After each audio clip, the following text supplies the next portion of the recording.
Hello, everyone, and welcome. It's a great pleasure to be here. Well, I am Professor Anderson Gomez from the Federal Rural University of Rio de Janeiro, and we are here in our day two of the webinar, the Anthropocene and the Humanities.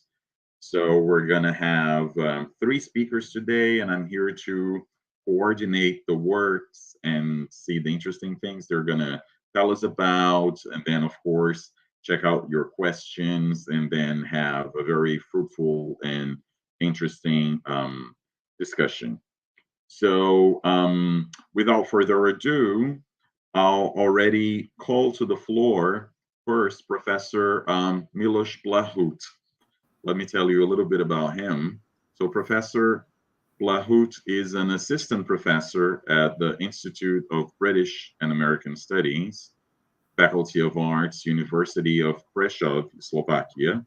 He holds a PhD in translation and interpreting, with emphasis on the translation of John Irving's fiction into the Slovak language. His research interests include the poetics of John Irving and Tom Robbins, and the literature of the Anthropocene.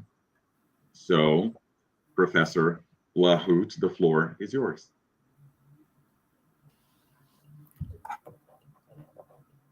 Thank you very much. So thank you for having me here. Thank you for introducing me. I'm speaking from Slovakia, and I would like to present my quite recent research into the Anthropocene, especially in today's talk, the research into the interdependence of human and non-human in Barbara Kingsolver's novels Flight Behavior and Prodigal Summer.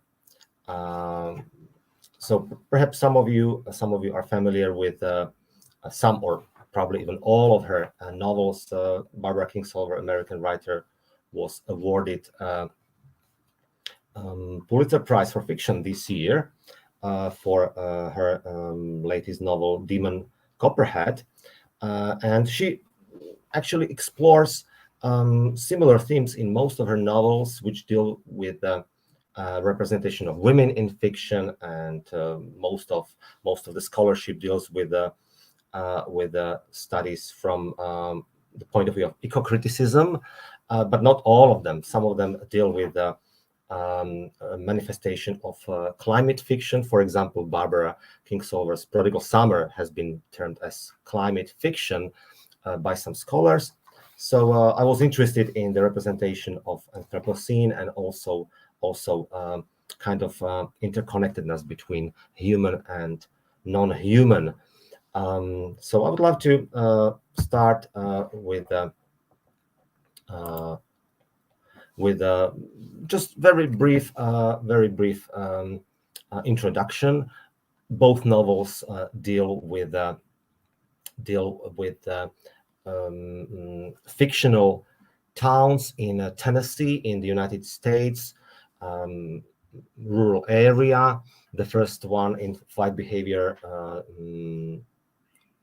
deals with the town called Feathertown, and in Prodigal Summer there is also the town which is completely made up.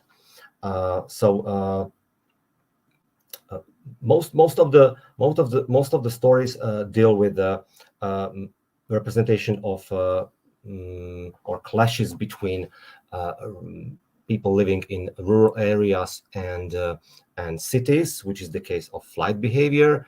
And these clashes also invite lots of questions about Anthropocene and eco-justice. Also, this is the case of the second novel that I'm going to speak about, Prodigal Summer. So let's begin with. You might be puzzled by the questions, but by the pictures and some of the questions that I will raise. But just to introduce some of the settings, if you have a look at the pictures, they're taken to represent some of the crucial aspects that are described in novels. In flight behavior, it's the behavior of the butterflies, or modern butterflies to be more precise, which travel from Mexico, or migrate from Mexico to the United States because of climate changes in Mexico. And in the second novel, we've got 3 interconnected stories told by 2 female characters and 1 male character, and the titles are the Old Chestnut, the Predator, and also the Moth. So I included the pictures just to kind of organize your thoughts as I will be talking about respective pictures and concepts. So I will begin with Prodigal Summer, which is a 2000 novel, and it deals with a fictional world in a place called Zebulon Park, or Zebulon National Forest, in which one of the characters spends most of her time. Her name is Deanna, and as you can see, there are 3 main characters: Deanna, Lusa, and Nanny Rowley, featuring in 3 respective, we can say, episodes or storylines, which are ultimately interconnected. The families that they create at the end, or become members of the communities, will be somehow interrelated, as is the case in many novels. So these are not separate storylines. These characters are somehow interrelated later on. So if you think of the first story, which is titled Predators, so Diana, as the ranger and biologist, spends most of her time in the forest in a cabin, and she meets one hunter, Eddie Bondo, while she's searching for predators, especially coyotes. And the beginning of the novel explains the titles of the 3 chapters and offers the female perspectives, even though the last story, Old Chestnuts, offers us Garnet Walker's, but also Nanny Rowley's perspective. But Garnet Walker is the main speaker. Nanny Rowley features in his narrative, so she's filtered through his, we can say, sometimes consciousness, but it is also told partially by omniscient narrator. Diana is a very strong but not very feminine character, and in contrast to majority of hunters and farmers such as Eddie, Diana protects predators, namely coyotes, because they are important in the fragile ecosystem. She's an avid reader of scientific books such as Theory of Population, Genetics, and Evolutionary Ecology, just as we have Lusa, who is also avid reader of Charles Darwin. And this is not a coincidence, because we know that Barbara Kingsolver, the author of the 2 novels, was also studying biology and is interested in ecology. So what is significant about Kingsolver's style of writing is her kind of metaphorical language. She employs very descriptive vocabulary, and as Diana and Eddie are walking in the woods, and of course they fall in love with each other. They touch each other's hands at the beginning as they are walking in the wilderness. So description is filled with the nature, which mirrors their lives. So I would like to read some of the excerpts from the first part.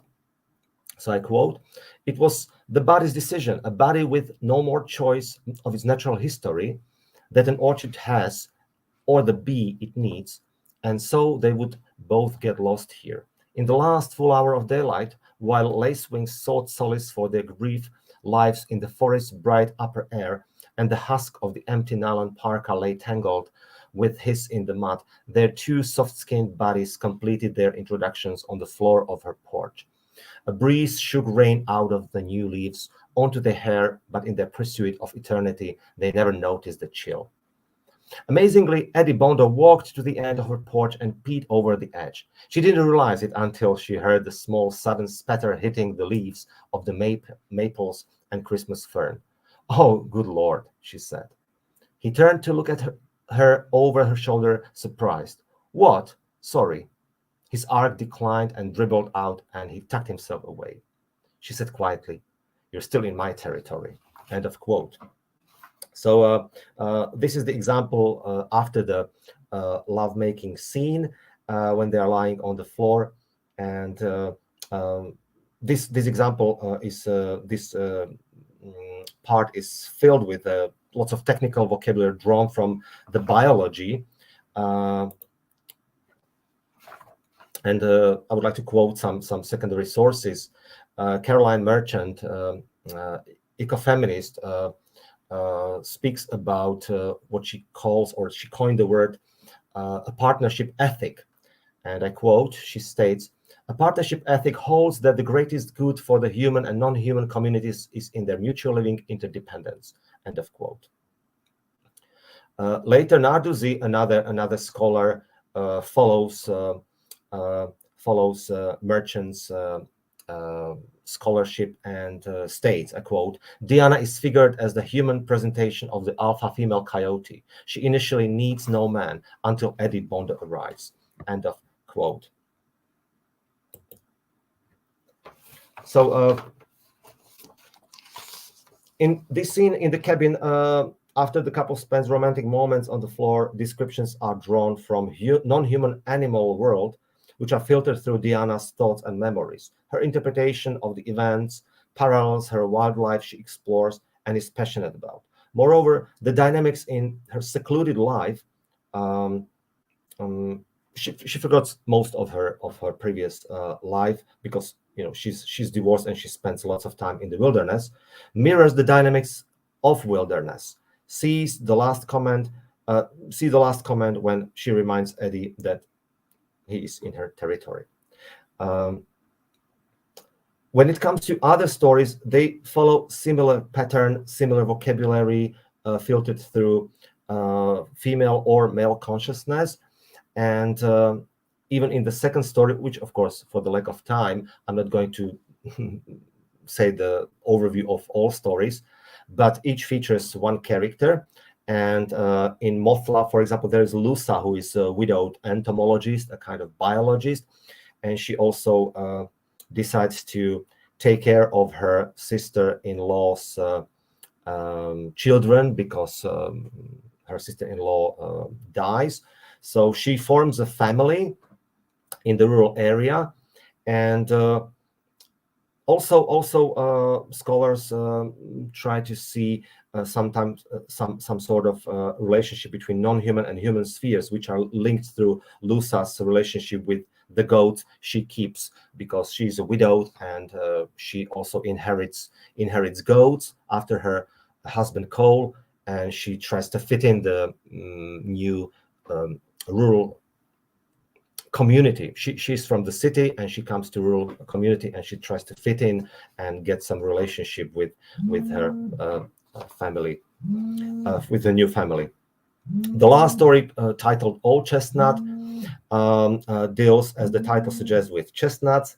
The main character is Garnet, a widower, a male, who is troubled by his neighbor Nanny Rowley, who rejects Garnet's use of pesticides to protect his trees and get rid of weeds. The story is filtered through his narration, but Nanny, who has an apple orchard, comes across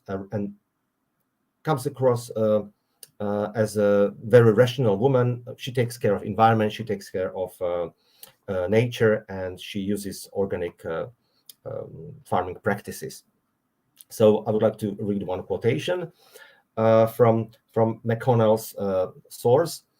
I quote, "In many ways, Garnet represents the anthropocentrism and limited thinking that Diana rails against. At the same time, he has committed himself to finding a way to save the American chestnut and clearly sees value in fighting for the survival of non-human inhabitants of the forest ecosystem. At the same time, the novel carefully develops Garnett's family history and helps us to understand why he has dedicated himself to reviving the chestnut. End of quote. And Malone finishes, just as each individual human life in the book turns out intricately enmeshed with other humans' choices, human lives are revealed as inextricably interlaced with non-human lives, be they chestnut or coyotes, birds or vine, moths or moss. End of quote. So this story is pretty much realistic, and Barbara Kingsolver's first novel, or our discussed first novel, is realistic. Now, I would like to read one or two quotations from Lawrence Buell and Charles Gladfeldy's works. So the first, just to introduce the idea of relationship between human and non-human in eco-criticism. The non-human environment is present not merely as a framing device, but as a presence that begins to suggest that human history is implicated in natural history. End of quote. And Gladfeldy states, quote, eco-criticism takes as its subject the interconnections between nature and culture. As a critical stance, it has one foot in literature and the other on land. As a theoretical discourse, it negotiates between the human and the non-human. End of quote. So now I would like to move to the second novel, which is flight behavior. I will try to move to the quotations from the novel because I would like to read some of them. So the main protagonist is of the flight behavior is Della Robbia, who lives on an Appalachian farm in a town, Feathertown in Tennessee, with two daughters, Preston and Cordelia, and her husband, Cap. And she decides to cheat on her husband because she's dissatisfied with her marriage. And what happens is that she spots fire, but it's not fire. She misinterprets the fire. It is actually the butterflies, monarchs, who arrive in Feathertown, which is a fictional town in Tennessee. So let me probably scroll back a little bit.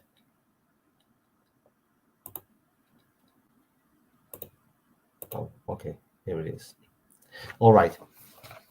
So Della Robbia is a middle-class woman. She has kind of routine, everyday problems with family, with husband, with her mother-in-law.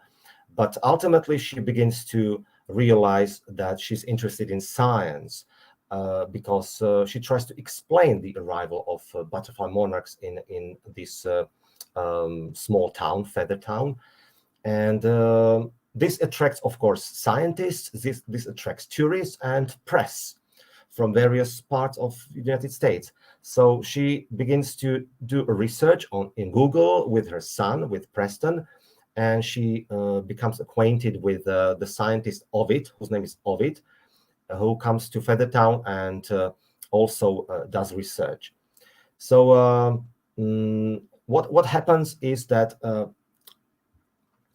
the narrative is filtered again through Della Robbia's consciousness by means of free indirect discourse, and also the language that Della Robbia is using to describe the situation around her in the wilderness, but also situation in communities, in church, reflects or mirrors the wilderness, the nature, and environment. When she speaks to Ovid about his scientific evidence for the reasons why monarchs come to Feathertown, he says, I quote, "I'm not here to save monarchs. I'm trying to read what they are writing on our wall." Della Robbia felt stung. If you're not, who is? She could think of some answers.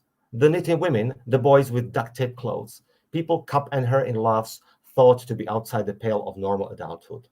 That is a concern of conscience, he said, not of biology. Science doesn't tell us what we should do.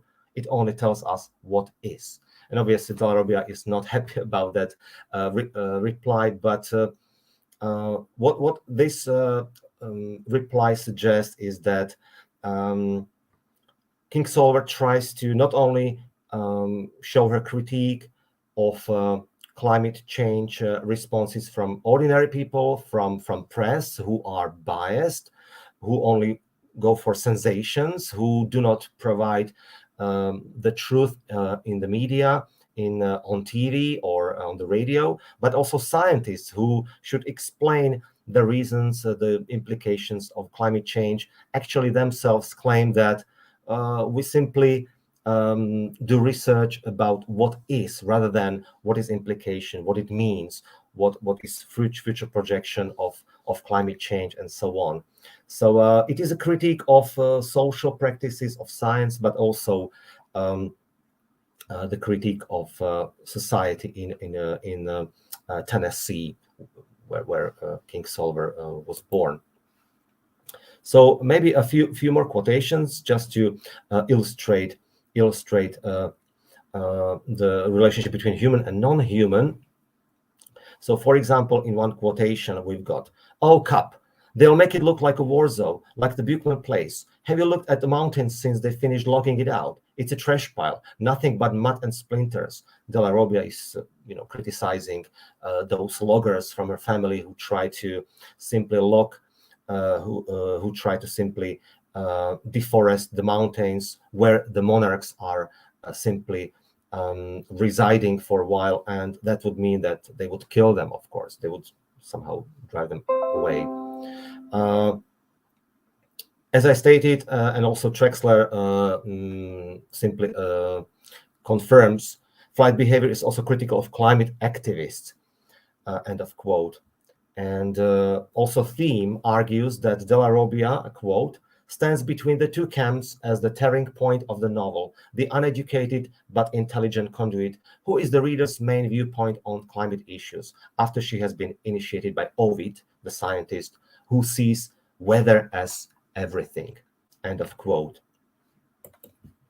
So I would like to finish with one statement from one critical scholar.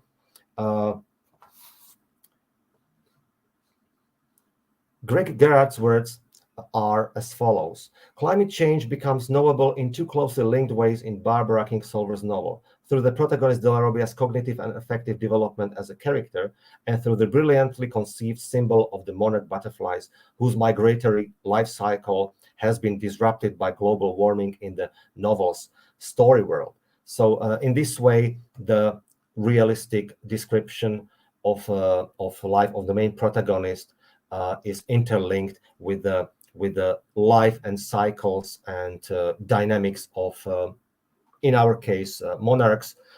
In the previous novel, the dynamics of predators, coyotes, or goats, or even plants like the life of oak trees. So I think that in other novels, similar pattern might be observed. I didn't read other novels by Barbara Kingsolver, but I'm looking forward to reading them. So thank you for your attention.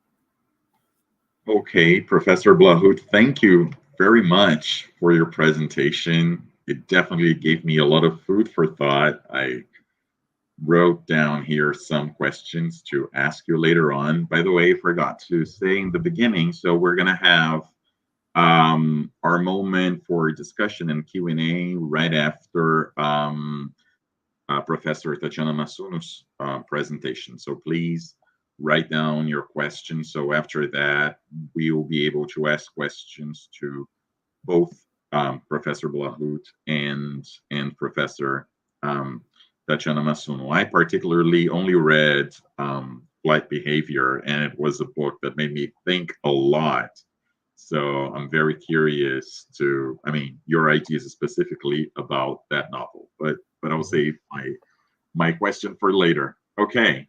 So right now we're gonna have then the presentation of our second speaker. So I'm very glad also to introduce her. It is Professor Tatiana Massuno, my colleague at the Federal Rural University of Rio de Janeiro, where she is a professor.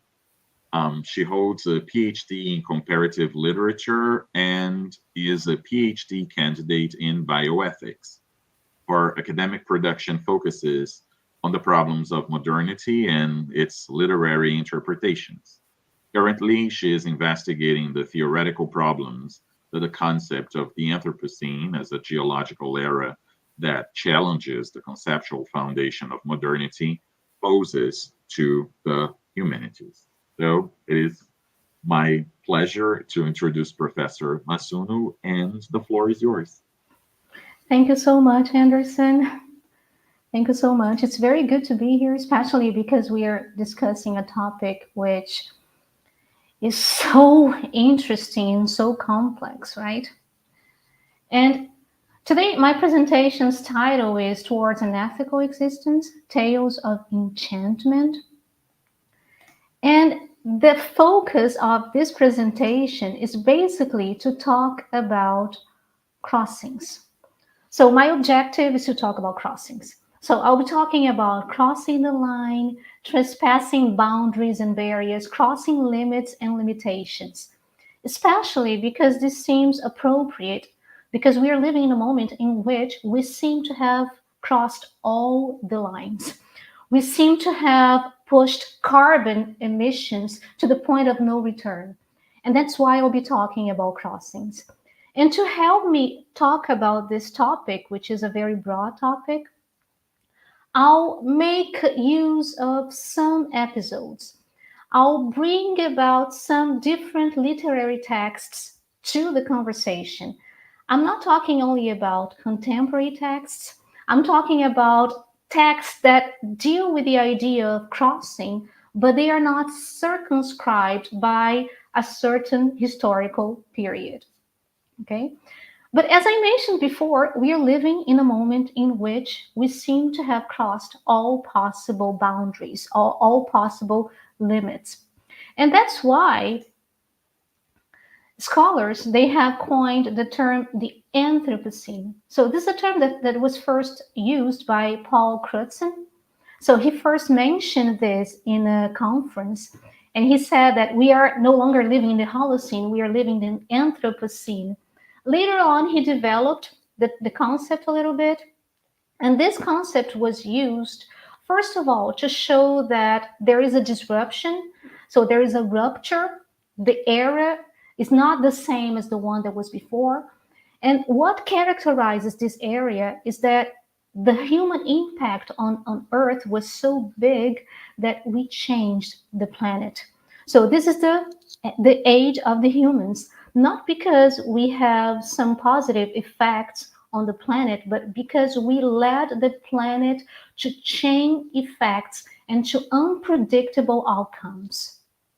Some scholars prefer using different terms. So, for instance, Tim Morton, he mentions he uses the term hyper object. So he uses Anthropocene as well, but he prefers saying that we are living in times of hyper objects.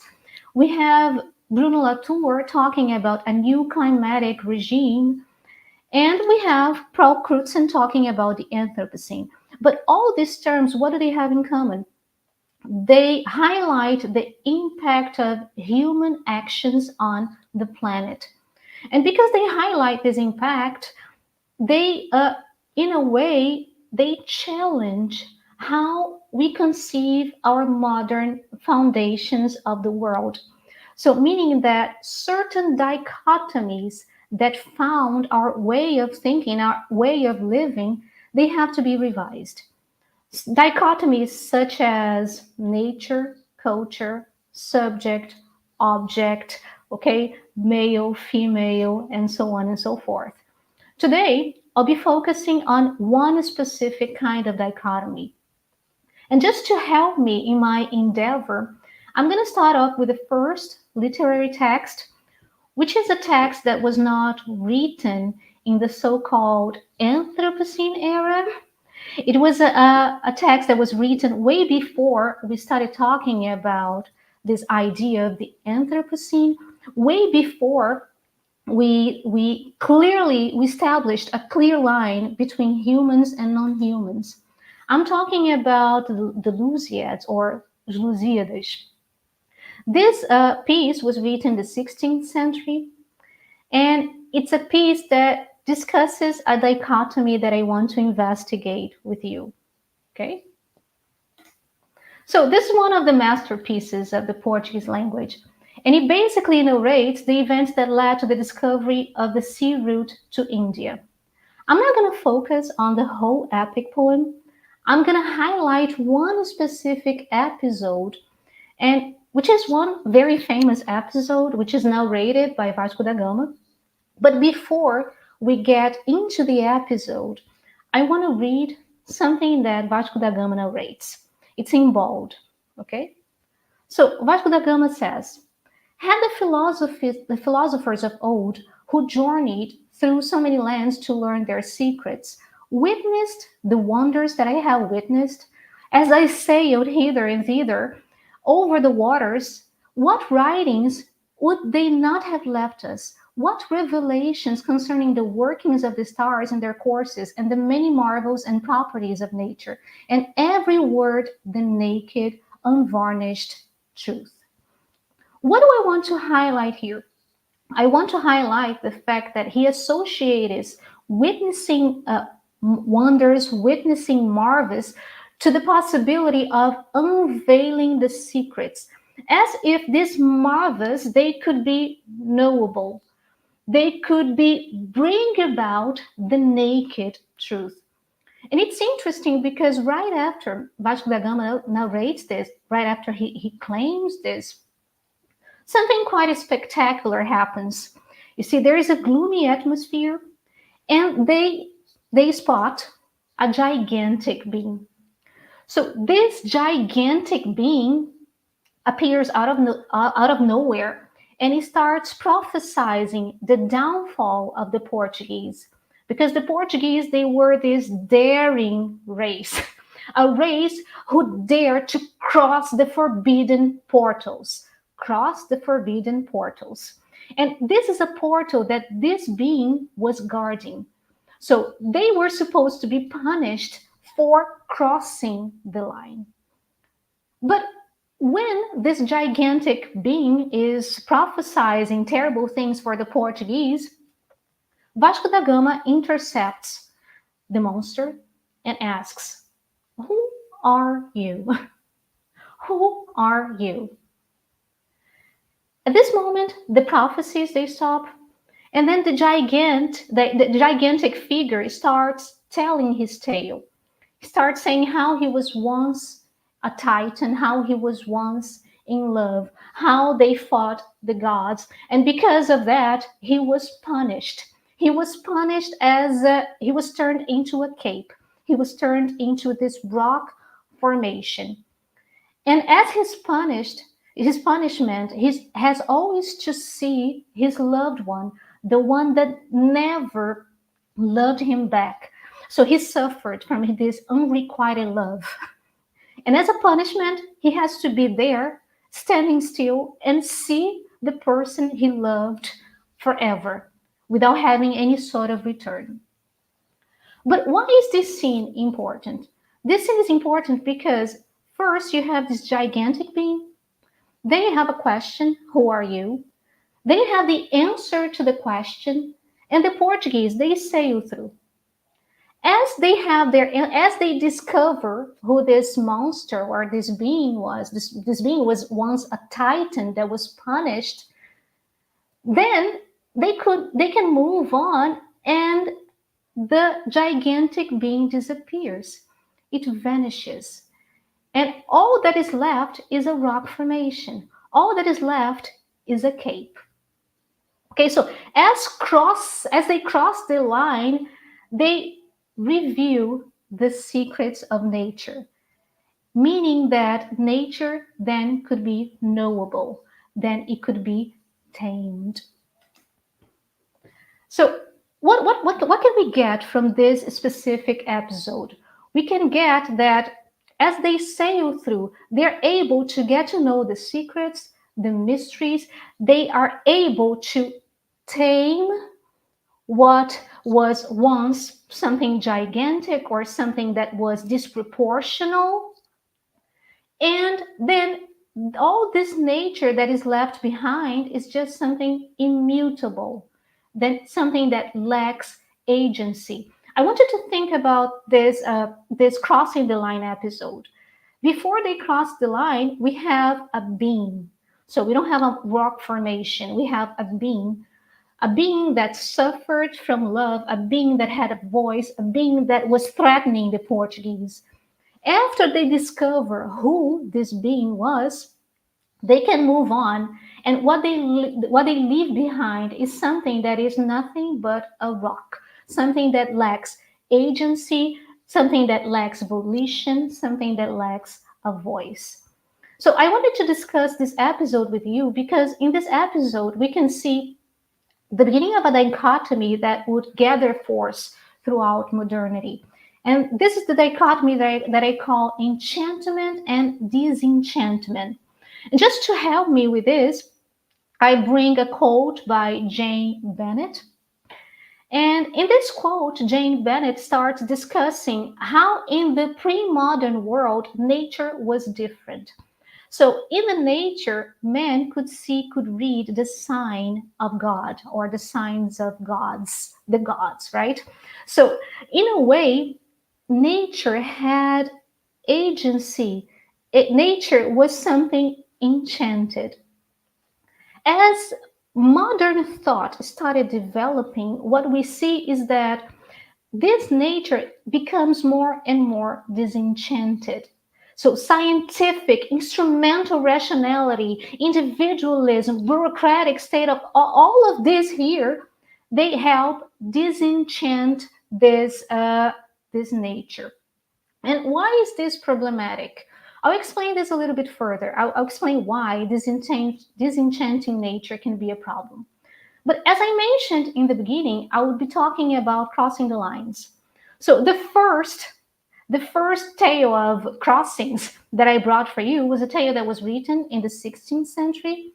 I want to talk about a story of crossing the line, which is very well known in for anyone who has a Christian background, which is the fall of man, right? Which is a very interesting story about crossing lines. But I'm not going to talk about Paradise Lost. I'm not going to talk about the Bible. I'm going to talk about an interpretation that a 20th century poet brought about the fall of man. And this here is Barão de Teve. Barão de Teve was a heteronym for Fernando Pessoa. Fernando Pessoa was a Portuguese poet who had many heteronyms, and this is one of them. I want to focus on his interpretation of the fall. It reads, "The rational conduct of life is impossible. Intelligence provides no rules." And then I understood what may be hidden in the myth of the fall. It struck me in the eye of the soul as a lightning bolt had struck in that of the body, the terrible and true meaning of that temptation by which Adam had eaten from the tree of knowledge. Since there is intelligence, all life is impossible. I want to focus on his use of word conduct. Both in Portuguese and in English, conduct can be understood from two different perspectives.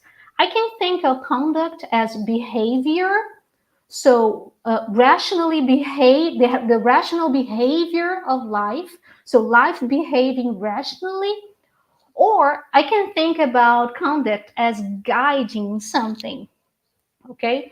So like guiding life rationally is impossible. Either way, he is talking about an incompatibility between intelligence and life, as if there is no possibility of a moral conjunction between intelligence and life, as if life and intelligence were always misaligned. But why is this important? So if you think about the fall of man, you can get that they didn't fall. So they didn't fall because they didn't know what was coming. They were warned about what was happening. So they knew that eating from the tree of knowledge was forbidden. So it was not an irrational act. It was something that was conscious. Yeah, it was brought to their attention that it was forbidden. Even so, they did. So what this tale is telling us, and what Barão de Teve is bringing about, is the fact that intelligence itself does not morally regulate our behavior towards life. As if intelligence had little to say about how to morally behave. As if there was a disconnection between rationality or intelligence and ethics. There's something bold here, which is very, very important, and I'm going to develop this a little bit further. There's more to ethics than rationality and doctrine. And this is basically the topic of what I'm going to talk today. So there's more to ethics than rationality and doctrine. And this is an idea that even though we can get from Barão de Teve's quotation, it's an idea which is developed by a scholar called Jane Bennett. So in this book, The Enchantment of Modern Life, Jane Bennett tries to find she tries to challenge the narrative of modern disenchantment. So there is usually a connection saying that modern life is disenchanted, and she's trying to challenge this. She's going to try to find sites of enchantment even in the modern life. What she's doing in this book is something very similar to what Latour did in We Have Never Been Modern, in which he clearly shows how modernity was never really modern, how hybrids were still formed, even though there were modern attempts of purification, of impeding hybrids to be formed.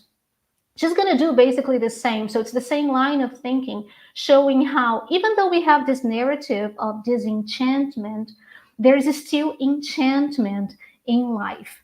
And this enchantment is actually a mood that can be cultivated. Okay? And what is enchantment? Enchantment is a kind of experience in which time stops, in which movement is frozen, in which experiences which heighten the senses and provoke wonder and unease. Yeah. So this is basically what she's going to try to find. And she does find. For instance, she talks about Kant, that even though Kant is a modern thinker, there's a site of enchantment. And I'm going to tell you where there is this site of enchantment in Kant's thinking. But why is enchantment necessary? She's thinking, and then there is a connection with Miloš's presentation.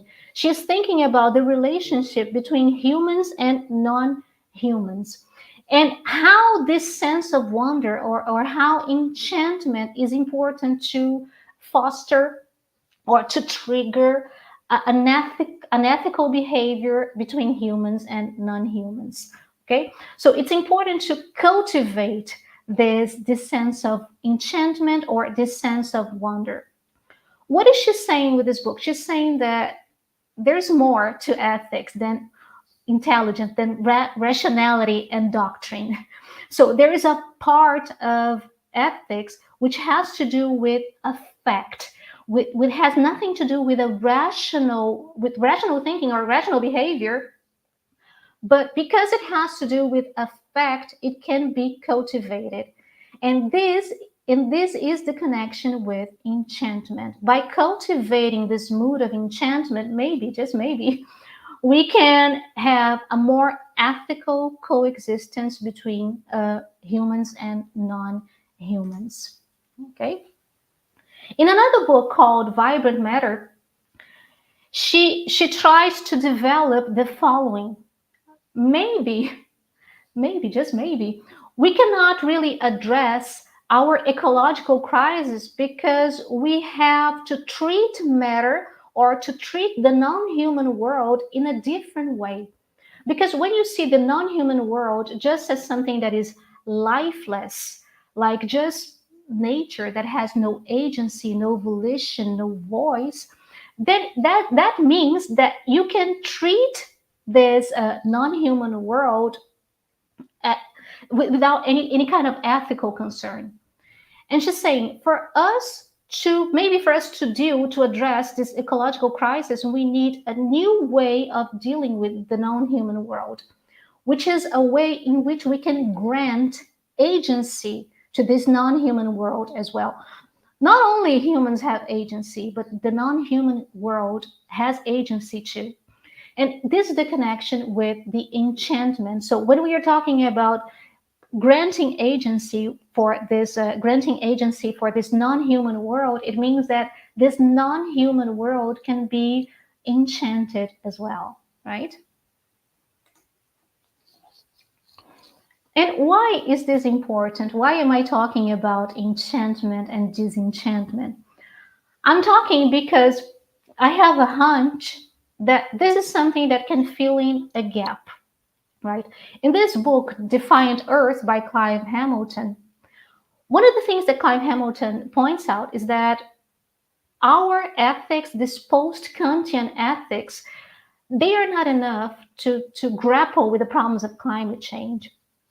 Because of the Anthropocene, and because of the revision of concepts that the Anthropocene begs for, our ethics has nothing to say about the world where we live in. So we need different types of ethics to live in the Anthropocene.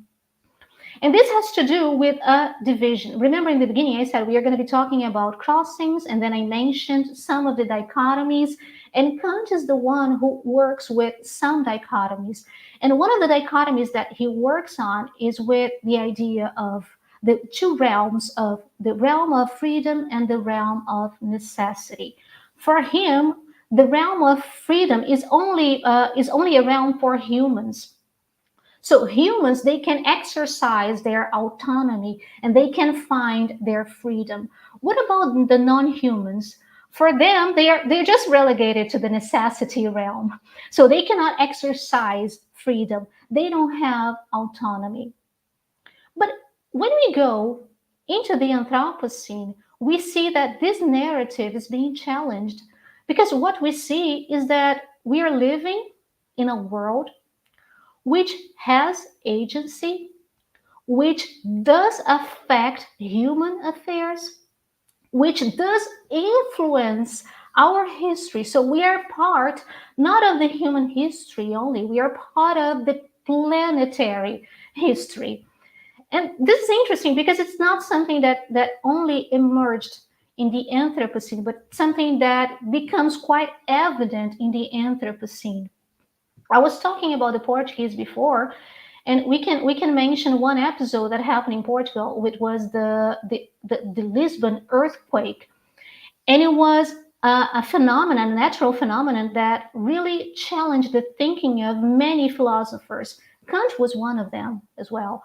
Yeah, so they thought about the implications of planetary changes to human life. They saw this. So Kant is a philosopher that can hear the call of nature, but he prefers to silence nature so that humanity can be safeguarded, so that humanity can reach a higher position. Yeah. But what Clive Hamilton is saying is that this kind of narrative cannot be sustained anymore in the age of the Anthropocene. Even though we saw some cracks in the modern narrative, in the Anthropocene, it becomes unbearable. So we have to revise some concepts, right? And why did Kant fail? Why is first Clive Hamilton talking about post-Kantian ethics? When we go to Harman, for instance, Harman is one who follows a Kantian approach. So he basically believes all the Kantian premises, especially the fact that the thing in itself is out of reach. But he says one of the problems with Kant is that Kantian ethics is an ethical purification that separates human from the world. So ethics only regards humans. I'm going to add something here. For Kant, ethics regards only rational humans. So if you have any sort of disability, you are not in the moral sphere. And that's one of the problems with Kantian thought for the Anthropocene, is that it's a thought that is based on these divisions, and these divisions, they are being challenged throughout the Anthropocene. So this is our tale. This is our tale for today. Okay, I'm going to read the tale. Once reason rose above all matter, above all beings in the world, and exercised its freedom. It reached for the unconditioned by safeguarding its importance.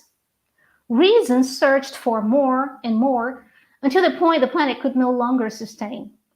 It had been quiet for a while. Some complaints here and there, but nothing to shatter reason's dream of unlimited freedom. Further and further it went. The planet awoke from its long rest. It was time to show its force. There is still more to come, though. We will see the intensity and frequency of disasters grow. We will experience new pandemics as new viruses emerge. The Anthropocene, then, is not only the age in which humans gain geological agency, but also when non-human agency can no longer be denied. We live now on an animate planet, right?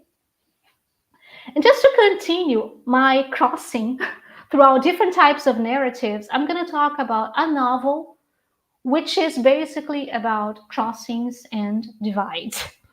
This is Oryx and Crake by Margaret Atwood, which is a novel which is set in the future, where genetic engineering and biotechnology resulted in the creation of new species. Something that is very interesting about this novel is that in this novel you have different societies, different communities being separated by walls. So if you belonged to a specific class in the society, you could live in one compound. If you belong to a lower class in society, you would live in a different kind of compound. So this is a story of compounds being separated by the class that someone occupied. And this class had to do with money and with how scientific this person was. So if you were a very important science, you would live in a very high class compound. And living in this very high class compound meant that you didn't have to deal with the reality of climate change, because the compounds, they were designed so that you would never suffer the effects of climate change. So there was air conditioning, there were artificial plants, there was artificial food, anything that was necessary for someone who was rich, they could find in a very high class compound. And my idea is that these compounds, they metaphorically refer to all the divides that we can find in this novel. Okay, a novel which doesn't necessarily deal with climate change, because climate change is basically a footnote in the novel. So they are not dealing with the reality of climate change. Climate change is something that appears just as a matter of fact, and it's not the focus of the novel, right? Even though all the world is changed because climate had become ungovernable. Okay? And in this novel, a specific divide that they explore, that she explores, Margaret Atwood, is a divide between humanities and science. Okay, and there are two characters, Craig and Jimmy, and they embody this different viewpoints. One viewpoint from the sciences and one viewpoint from the humanities. And it's interesting because in the novel, they don't cross, they don't miss. There is a specific moment, there is a specific space for scientists, and there is a specific space for the humanities. And this space for the humanities is basically inexistent, okay? So Craig is the scientist, the one that deals with genetic engineering, and Snowman, or Jimmy, he's the guy that has more a humanities bent. And it's interesting because, as we can see in this novel, this dichotomy, it's brought to its limit. So what we can see is that modernity's dichotomy, they are brought to the extreme, so we can see the results of it. And what is the result? What happens when science can live without any sort of humanity touch? What happened is Craig sees that humanity had failed, that even though more technology was utilized, especially in the compounds, the very high class compounds, there was still the problem of climate change. There was still a scarcity of space and time. So there were too many people in the world and not enough space and time. So in his view of the world, humanity had collapsed. So what was the possibility of dealing with a world in collapse? Just resetting mankind, just eliminating the humans and creating a new race. So this is what he does. He creates a new race called the Quakers. But this new race is supposed to be better because any element of affect is eliminated from their lives. So they are beings that were supposed to be eco-friendly, that were supposed to live in a community, that were supposed to treat the planet in a more responsible way. But he eliminated a gene, what he calls a G-spot, which is a G-spot that accounts for symbolic thinking. So he thought that maybe he could create a better race if any kind of symbolic thinking could be eliminated. And that's what he does. But there's a catch. Even though he eliminated a gene, he mentions here, watch out for art. As soon as they start doing art, we are in trouble. And what he perceives is especially this. Even though the G-spot's not there anymore, they sing, they dance, they start creating divinities. And he sees, okay, this is a problem. Maybe it's the downfall again. But why art? So I have here two ideas here. So first, I can say that Craig is afraid of crossings. Okay, so art has to do with this idea of crossings, of the compounds that may emerge from mixing science and humanities. When art comes into play, the calculable world may collapse. So you see, so Craig is a person who is living in a very specific realm, the realm of science. And there is no contamination. In the novel, there is no contamination. He's a scientific guy, and that's it. There is nothing related to the humanities in him. But if crossings may emerge, what can we expect from these crossings? Jane Bennett, she identified the possibility of hybrids as this side of enchantment. As I said before, she's trying to look for sites of enchantment in the modern world. And one of the sites of enchantment that she sees is the possibility of hybridization, or the creation of compounds. Here she's talking specifically about Latour, about the separation between humans and non-humans. And when there is a hybrid between human and non-human, this can be a site of enchantment.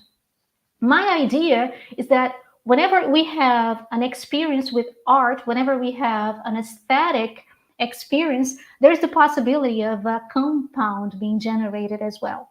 This compound between human and non-human. Art is something which is always non-human. So when this compound happens, is this a possible site for enchantment? Let's analyze.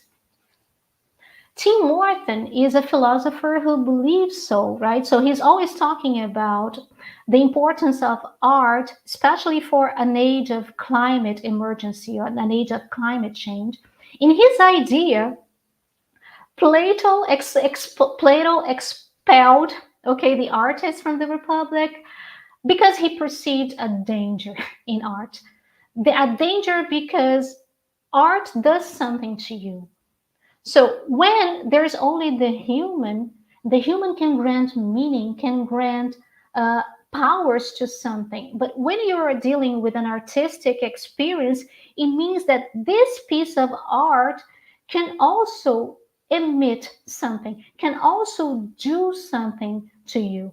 And this is what I want to investigate. This is my point of investigation, not in this presentation, but this is my point of investigation further on, in how this aesthetic experience can create sites of enchantment, and how enchantment can be cultivated so that we can have a more ethical coexistence between humans and non-humans.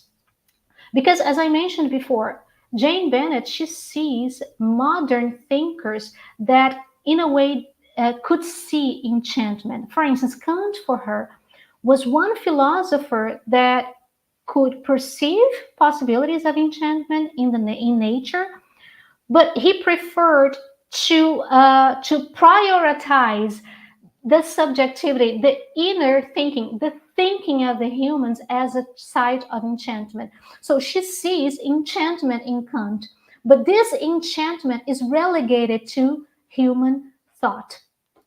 My idea is how can we make sure that we can cultivate this enchantment?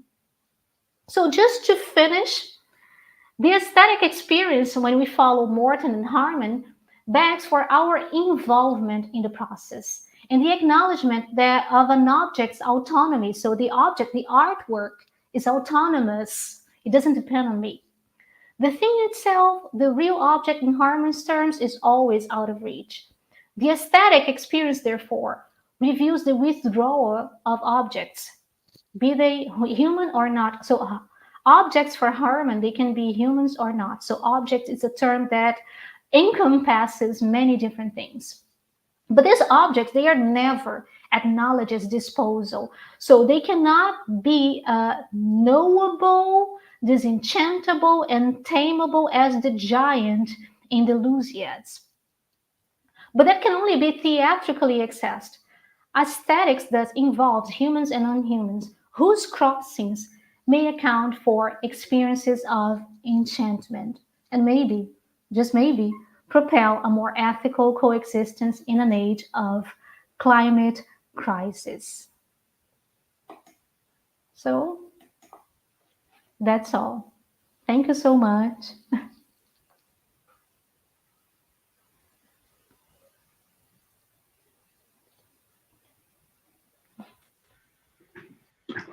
Thank you, Tatiana, for your great presentation. You know what? You blew my mind. And it's so cool because I love it when you let your Portuguese literature references show, because you go from Camões to Margaret Atwood to Kant, and it's so great and leaves so much to think about. And, listening to you, I kept thinking about a lot of things. So thank you very much for your presentation.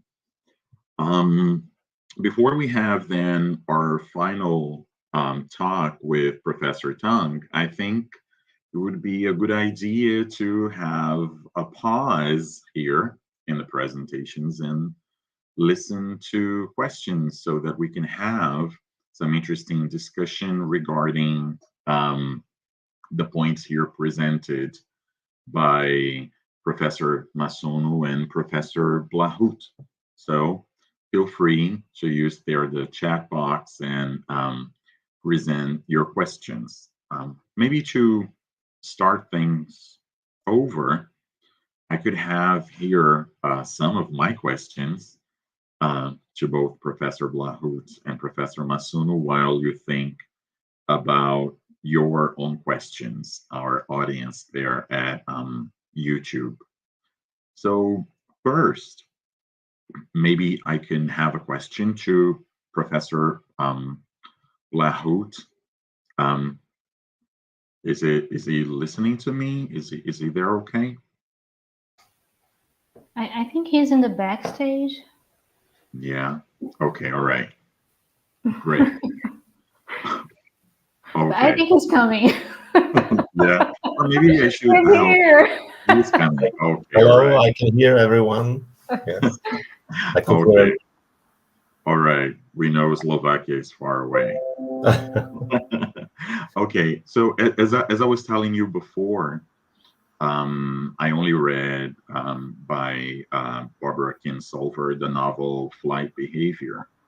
And it really made me think a lot exactly about how non-humans are portrayed in literature. And I'm very happy that you touched upon this topic in your talk. And that made me think about, there is a quote by Amitav Ghosh that I like a lot, in which he says about the Anthropocene. He says, the period in which human activity was challenging the Earth atmosphere, so in the Anthropocene, the literary imagination became radically centered on the human. So if in this time then that humanity was changing the atmosphere, literature or the literary imagination was focusing on the human.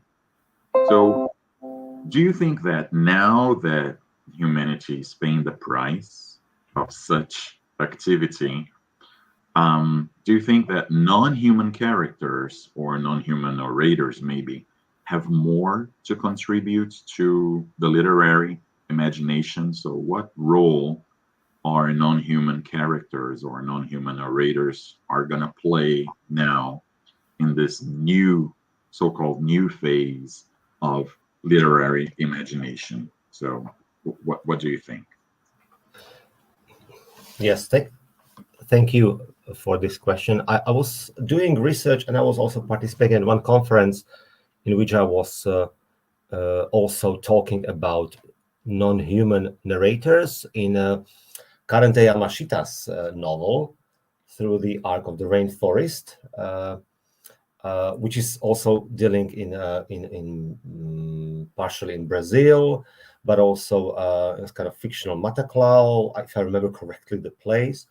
And there was this non-human narrator, a kind of ball around the head of one character, which everybody could see, which was kind of completely as if from fantasy land.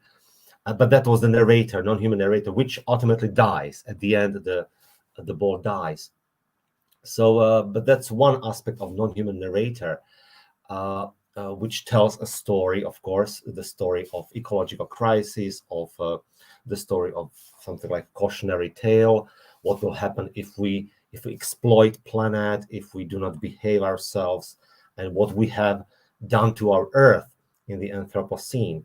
So there are many representations of non-human narrators and non-human agencies in speculative fiction.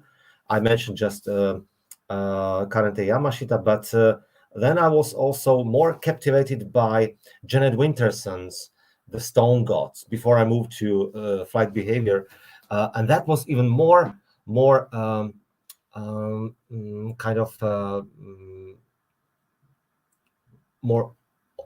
apparent. It was more specific about a kind of hybrid that Tatiana was also mentioning, hybridization, a kind of mixture of human and non-human, even though referring to Latour, who stated that we have never been human, we only co-evolved with non-human. But Janet Winterson explored in Stone Gods the representation of non-human through paradoxically character who is called Robo Sapiens. Yes, it's a cyborg robot, but which has more human and more empathetic and more emotional aspects of what we call human than us, human beings, paradoxically, of course. So we have cyborg who claims that, what is human like? You are just a bunch of bones and blood, but you wage wars, you exploit Earth, you colonize, you subdue people, and we are robots. We are Robo Sapiens. We evolved out of humans, but of course, we are more empathetic because we do not wage wars, because we also feel, of course, in this speculative fiction, we also feel more than you human beings feel. So yeah, I know we're dealing with speculative fiction, but it has a lot of message about us. It shows the mirror to the humanity, to the Anthropocene, to what humanity has done to the Earth, and to bridge the gap between those two novels by Winterson and Yamashita and Flight Behavior. Well, Flight Behavior is a realistic tale, even though some scholars claim that it is speculative fiction, that it is also a realistic fiction, which is, for some scholars, inherently anthropocentric, because it deals with psychology of a character, real problems in rural Tennessee. So there is nothing speculative apart from the sort of visions of Della Robbia, the main character. But at the same time, it's a realistic novel. But I feel that the non-human agency is on the part of Della Robbia's approach to nature, very holistic approach to nature, a sort of I will use Tatiana's concept, enchantment. She's enchanted. She's simply so emotional when she sees butterflies, and even characters in another novel. Characters are simply transformed when they see coyotes or when they see trees and grass and butterflies, and so probably this sort of even to the point of identification with nature, human and nature, when the character, the human being, is simply seeing through the non-agent, non-animal agencies, specifically plants and trees and animals, rather than some stones or whatever.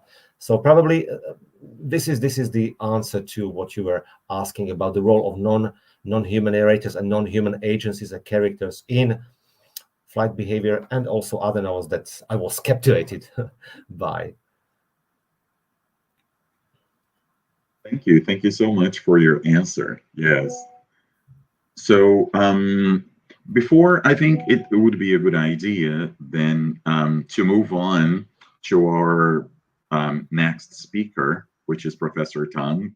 And then later on, we return to our moment of Q&A. So I can see here some people have questions for Tatiana and Professor Blahút. So at the end, we will listen more from them. So now I'm very, very pleased to introduce Professor Charles Tung. It's been a while since we last talked, so it's a great pleasure to see him. So I'll just read a short bio of Professor Charles Tung. He's a professor of English at Seattle University, where he teaches courses on 20th and 21st century literature, temporal scale, and representations of racial anachronism. He's the author of Modernism and Time Machines, and his recent work on timescales and modernity has appeared in Modernism and the Anthropocene, Timescales, Ecological Temporalities Across Disciplines, Time and Literature, ASAP Journal, and Modernism Modernity. His current project is on big clocks, ecological timescales, and racial futures. So, Charles, the floor is yours. It's a great pleasure to hear from you. Thank you so much, Anderson, for that kind introduction. How do I get, oh, there we go. There's my presentation. It's so great to see you again, Anderson and Tatiana and Miloš. Wonderful to be in your company and to be in conversation. And thanks to Tatiana Massuno for the invitation to join the discussion on the Anthropocene and the Humanities, hosted by IE-UFRJ, and quick hat tip to my colleague and friend Elisa Abranches, in case she's watching. Today, I want to talk about some new stuff that I'm working on, and I apologize in advance for how uncooked some of the thinking is, maybe too al dente for your taste, but I'm going to go for it anyway. I'm excited to think together with you all about what I know are, for me, early tenuous connections, connections between and among epidemics, and deep time backward-facing diagnostics, so historical diagnosis, and then finally, new cultural tendencies in proleptic, forward-facing theorizing and imagining that project large-scale futures in order to prevent those futures from happening, right? So they're proleptic and also preemptive, trying to prevent the future imagined from taking place. I invite and welcome, of course, all conversation, sobering suggestions, and even mean-spirited corrections from you all after I give this presentation. So, okay, so here's what I want to explore today. This is the thesis paragraph. 3 things. First, the thesis put forward by Earth system scientists Mark Maslin and Simon Lewis that the colonial conquest of the Americas, initiated by Christopher Columbus's voyages to the New World, was the start of the Anthropocene. Because the planetary link up of New World, Old World, or Western Hemisphere with Eastern Hemisphere, to use more geologically neutral words, that planetary collision, or to be even more historically specific, the kind of exploitative parasitism, resulted in the transmission of disease, primarily smallpox, and the violence of warfare and slavery. And then the further part of Lewis and Maslin's thesis that the great dying of the indigenous peoples of the Americas, over 50 million human beings in a very short period, that shows up in Antarctic ice cores as markers of the first large-scale, tragically anthropogenic Earth systems transformation. And Maslin has called this historico-geological process, quote, a genocide-generated drop in CO2. The second thing is contemporary US cultural phenomena that's focused on viral transmissions with apocalyptic world-ending power, right? So a lot of stories, narratives, television shows, films over the last 5 years or so that are really interested in this question of transmissibility.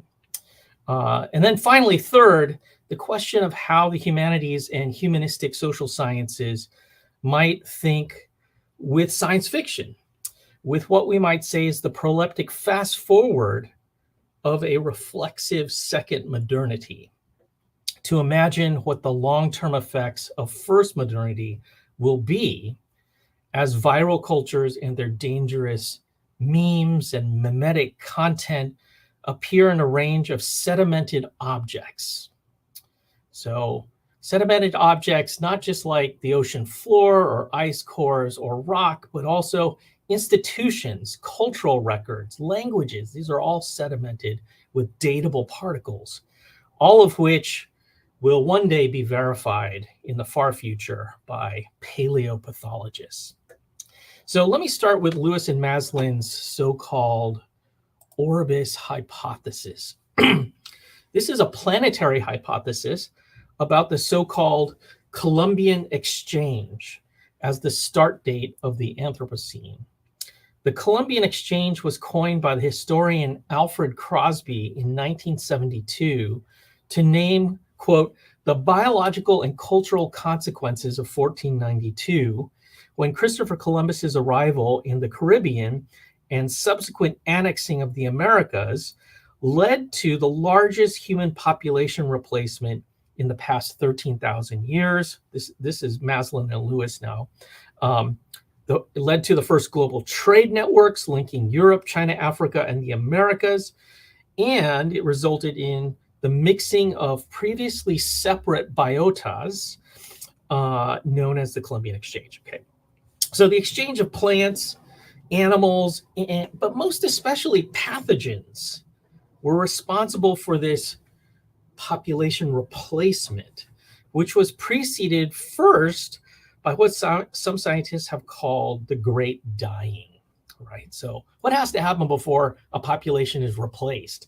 Well, the previous population has to disappear. And that's exactly what happened within just a few decades after the European arrival in the Americas.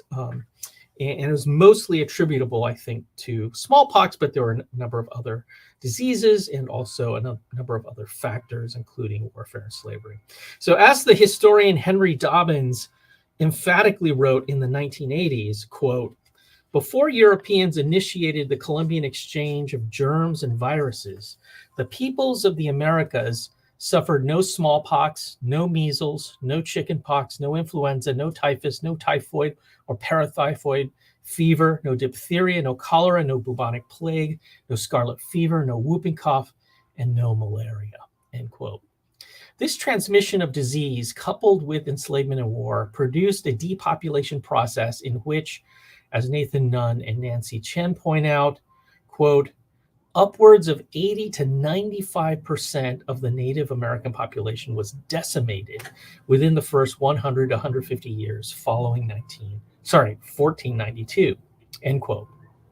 So how is this historical tragedy also a big historical event, big history event, the beginning of a new geological epoch?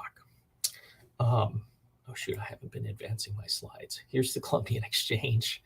The viruses are all sort of in the bottom center over to the right below West Africa. Okay, I've got to be smarter about advancing my own slides here to falling asleep on the job. There's the dip that shows up in 1610, the dip in carbon dioxide in the environment. So here's what Lewis and Maslin argue in their influential Nature article. Quote, besides permanently and dramatically altering the diet of almost all humanity, the arrival of Europeans in the Americas also led to a large decline in human numbers. Regional population estimates sum to a total of 54 million people in the Americas in 1492, with recent population modeling estimates of 61 million people. Those numbers rapidly declined to a minimum of about 6 million people by 1650, via exposure to diseases carried by Europeans, plus war, enslavement, and famine. The accompanying near cessation of farming and reduction in fire resulted in the regeneration of over 50 million hectares of forest, woody savanna, and grassland, with a carbon uptake by vegetation and soils that significantly contributed to the observed decline in atmospheric CO2 of 7 to 10 parts per million, end quote. So I'm going to bracket the historical descriptions of some of the positive dimensions of this exchange, as well as the fact that the Anthropocene Working Group, led by the scientist Jan Zalasevic, has rejected Lewis and Maslin's proposal that this is actually the start of the Anthropocene for a number of reasons, but primarily because they distinguish between a strictly chronostratigraphic Anthropocene with a global synchronous signal in rock, sediment, and ice. And they distinguish between that and what they consider a more interdisciplinary, less precise understanding of the concept of event. Event encompassing, for them, progressive human cultural and societal development and impact. All of that realm, which is the realm of the humanities and the social sciences, of course, for them it's too imprecise. What is key here is that the historical phenomenon of the one-sided hemispheric pandemics that resulted from the Columbian Exchange and the genocide-generated drop in CO2 are inscribed in a much larger geological timescale, even if it doesn't satisfy the formal chronostratigraphic requirements for this very strict version of the Anthropocene policed by the AWG, the Anthropocene Working Group. So I want to turn now just to some contemporary cultural productions from the US context.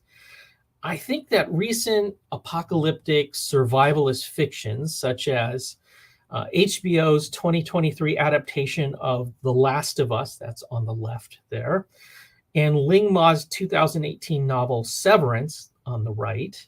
In these cultural productions, there's not only a scaling up of the unit of survival behind the drama or plot of individual human figures. This sort of speaks to the Amitav Ghosh question that Anderson posed to Miloš and Miloš's answer to it, but also a question of how to manage networks and swarms.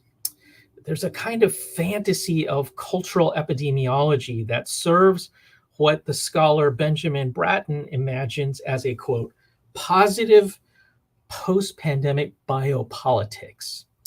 And moreover, I think there's a tacit interest in how to prevent species extinction.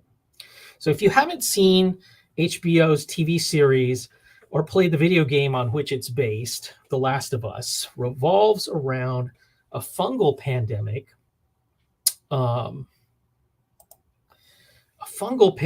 that turns the human body into a zombie-like host connected to a vast zombie network. The trope of the medium for disease transmission is, as it is in Emily St. John Mandel's novel Station 11, another apocalyptic viral narrative, is at least in part a question about how to construct and preserve networks of communication, culture, and sociability. Thematically, The Last of Us presents the figure of the human family, more specifically different kinds of couples, father-daughter couples, for instance, as the basic unit of survival and the counter image to the monstrous network of contagion.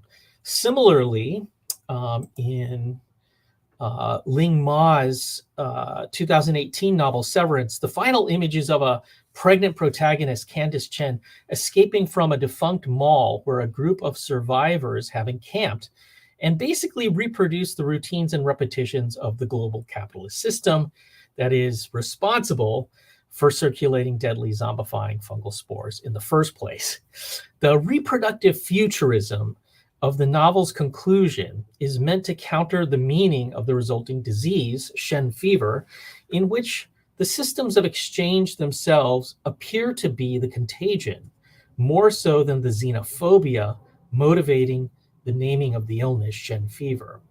In my mind, the more explicit pictures of human survival in these cultural explorations of viral and fungal apocalypse, they coexist with not only the critical recognition that the human protagonists and their goods and data systems are already themselves the patient zeros of neoliberal zombification, or at least that they're the zombies too, but perhaps even more importantly, with the speculative imperative that critiquing the forces that make us both unalive and undead should be paired with an epidemiological tracking that seeks to manage infection and contribute to long-term big history planning for species survival. That's what I think is sort of embedded in these fantasies, in these fictions. In the pandemic zombie fictions mentioned above, the fears and anxieties that call for critical examination seem to flow from the confluence of several different disease vectors in the US that intensified during the years of COVID-19, the Trump presidency, and the outbreak of viral media over the last couple decades. Those vectors, in thematic terms, in the thematic terms of The Last of Us and the book Severance, are: one, acute network communicability, figured by fungal spread that collapses society rather than enabling it. Two, the capitalist repetition, loops, routines, and wage labor conditions that are indistinguishable from zombie illness. And finally, three, the global circulatory pathways and systems of exchange that prompt system-focused border closure. Maybe there are more. I invite all help if you have other ideas. In other words, these vectors are not just the delivery mechanisms of harm, but appear as the infectious agents themselves, right? The global circulatory system of capitalism, the internet, they're not just the medium delivering pathogens, they are the infectious agents themselves. If this is the case, my proposal for a Department of Cultural Epidemiology in the College of Anthropocene Humanities would need not only to track harmful entities moving through these systems, but also to propose ways of managing these systems themselves. Let me just check on my, let me see here. In terms of the epidemiological modeling of viral culture and pathogenic information, for example, we perhaps need to widen our methods as follows. One, what are the host characteristics? Can we give an account both of body-specific reception to really bad ideas and wider system-produced susceptibility to bad ideas? I don't know about your countries, but my country is awash in bad ideas at the moment. Disease agents. We would need a catalog not only of bad ideas and dumb stories, what the economist Robert Shiller calls contagious stories in narrative economics, but also viral memes, disinformation, AI hallucinations, and also the transmission mechanism dynamics. Three, we need an account of the exposure to disease agents and their communicability, an analysis of how long one has been in contact with cultural stupidity and with hate, as well as the ontological mechanics and machinics producing them. For example, the narratives of what Priscilla Wald calls imagined immunities as themselves pathogens, right? How does a community become a community, not just through any old kind of imagination, right? That's I'm not saying Benedict Anderson is saying it's any old kind of imagination, but there could be a specific kind of imagination about what one's immunities are to the outsider, to the outside, that itself creates that coherence, right? And finally, four, wider environmental factors, assessments of all factors shaping health, including the inseparability of technical infrastructure from an ontology of the body. And I think some of what Professor Massuno was talking about with relation to the non-human overlaps here with the ways in which the human is always, the ontology of the human, what the human is sort of interwoven with technical infrastructure, with technology. So to bring in Benjamin Bratton's work on quarantine urbanism and quote, the title of his book, The Revenge of the Real, as a cultural object to place alongside pandemic zombie fiction. So I want to think about this theory text as also a cultural artifact that we can place, juxtapose with the zombie text that I just talked about. For Bratton, the COVID-19 pandemic became a planet-wide governance and social model experiment with the SARS-CoV-2 virus as the control variable. It raised the question about the possibility of, quote, a planetary society able to deliberately compose itself with compassion and reason, end quote. Imagining this possibility based on the biological and informational realities we inhabit would entail what he calls an epidemiological view of society, in which we shift keys from private individuation towards public transmissibility. That's a quote from Bratton. I think it's an important one. The shift or transition from private individuation towards public transmissibility. In this altered frame, the individual is not primarily a unit with sacrosanct freedoms and internal experiences, but rather a transmission medium for information, from ideas to viruses, as is defined by who and what each is connected to and disconnected from. Our big data culture can be repurposed from its service to a negative biopolitical capitalism and surveillance to a new positive purpose of global society's capacity for self-modeling and self-composition. That's a quote from Bratton. For Bratton, governance thereby can be reoriented toward the management of scaled-up global and planetary problems, the administration of ecosystems, the preemptive modeling of border-defying global superspreaders, viral pandemics, the technical sensing of, quote, non-anthropometric patterns coalescing over millions of years, end quote. All within the context of both short-term and deep-time ontological entanglements of biome, massive urban systems, philosophical and cultural axioms about society, beliefs, right, and technological infrastructure. The proposal of a positive biopolitics from Bratton arises at a moment when Susan Sontag's alignment of the sequence of disease tropes with U.S. historical stages, right? So tuberculosis with early capitalism's regulation of spending, cancer with the expansion of credit and new needs. This proposal of a positive biopolitics, to sort of think about this sequence of disease tropes, how it can be rounded out with new figurations for accelerated culturing of endemic badness, the usual occurrence of cultural stupidities, but also for the rapid outbreak and increase of harm with new levels of cultural morbidity and mortality that we need to track across the long durée. Whether it is possible for us to do this work, I don't know. I hope so. By thinking about the Orbis spike of dipping CO2 and what the Columbian Exchange has meant for the planetary future, I think we can imagine with a wide array of cultural objects that are thinking about the long now, how we might envision the future impacts of cultural pathogens that we track systematically in order to prevent those futures. This proleptic preemptive reflexivity of cultural epidemiology is similar to the temporal structure and logic that informs the entire genre of cli-fi, according to the scholar Derek Woods.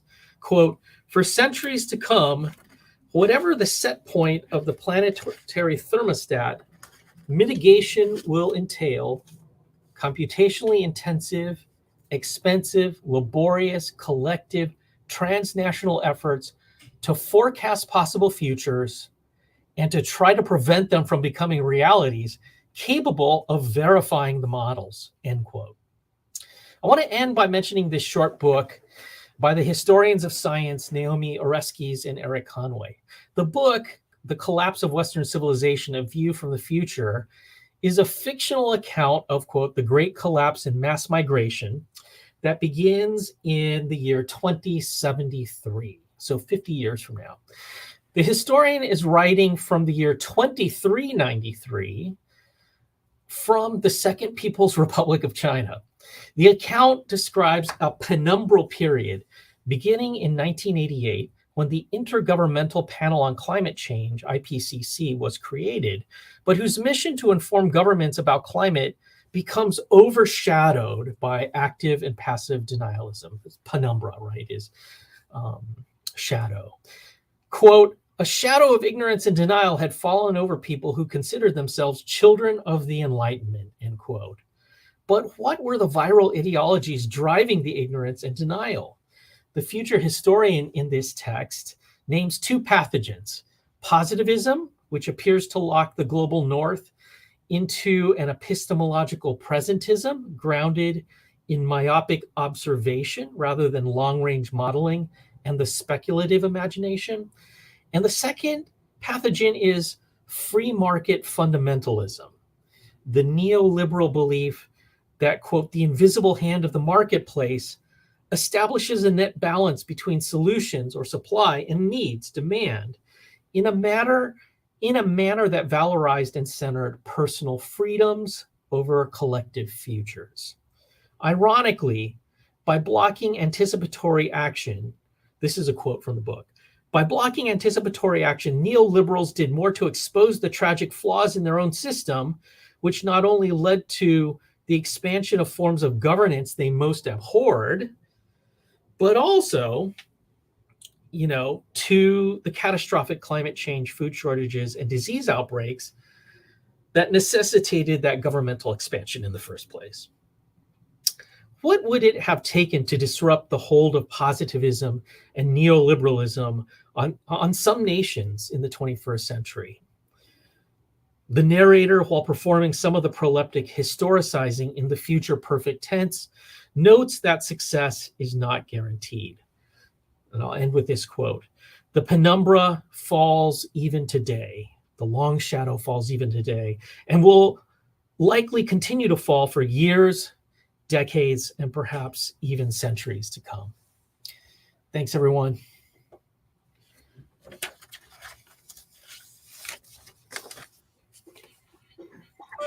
All right, Charles, that was so great. And especially because I've been thinking a lot about these topics, epidemics and pandemics. Now I'm researching the novel To Paradise. And the last part of the novel is exactly about that. So many of the authors that you mentioned, I think, are going to be very helpful in my own research. So thank you very much for that. I had the pleasure of watching your paper too, and admired it very much. And I know there's tons of overlap here with all of our papers. Yeah, sure, right? Oh, yeah, no, terrific. Thank you so much for your presentation. Okay, all right. So let's have then some Q&A. I saw here in the comments there are some great questions for Charles, Tatiana, and for Miloš. Maybe we could have like bundles. So I have here two questions for Professor Blahút, and then maybe we could have those two questions, then move on to the questions for Tatiana, and then the questions to Charles. Can we do that? Yeah. Okay, all right. So here I have two questions to Professor Blahút. The first one is by Professor Maria das Graças Salgado. And she asks, I wonder if Professor Blahút would have further comments on the reason for the choice of Feathertown as a town in the American South. And the other question is by Professor Elisa Branches. She asks if Professor Blahút could make a comment about the role emotions and affect play in human and non-human relationships.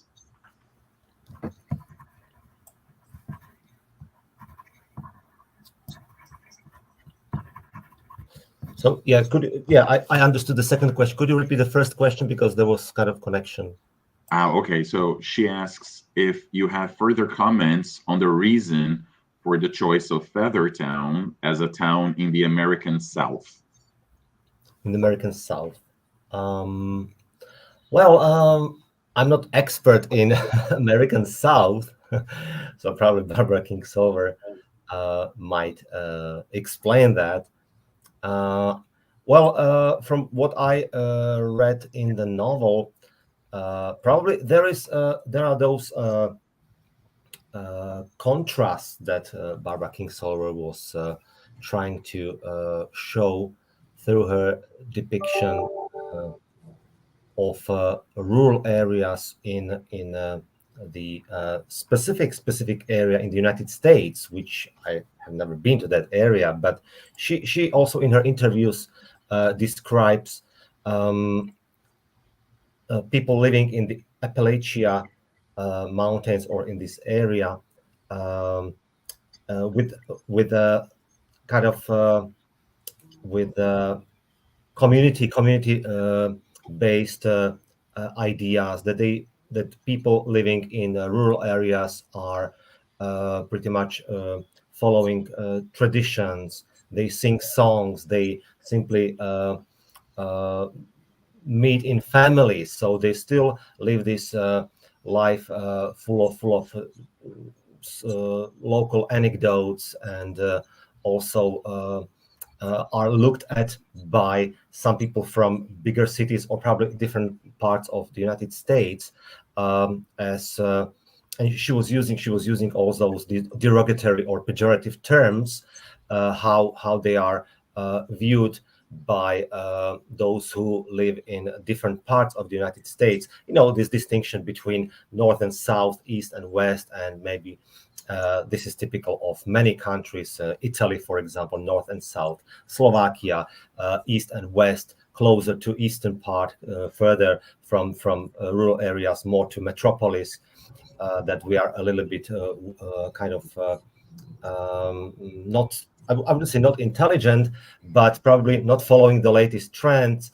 And even in a feather town, for example, or in some other places described in Barbara Kingsolver's novels, characters do not have access to internet, or simply do not go to restaurants, do not. And that was one of those interesting moments in Flight Behavior, when De La Robbia is talking to environmental activists, and the activists are simply giving questions to De La Robbia about how to alleviate or mitigate the carbon footprint. And she asked, so what do you suggest? What questions do you have? And the campaigner or activist was asking the questions. Okay, so do not buy plastic bottles. And she said, well, we are not buying plastic bottles here. We have wells. So then do not go to restaurants. Well, we don't go to restaurants because we don't have restaurants. So do not eat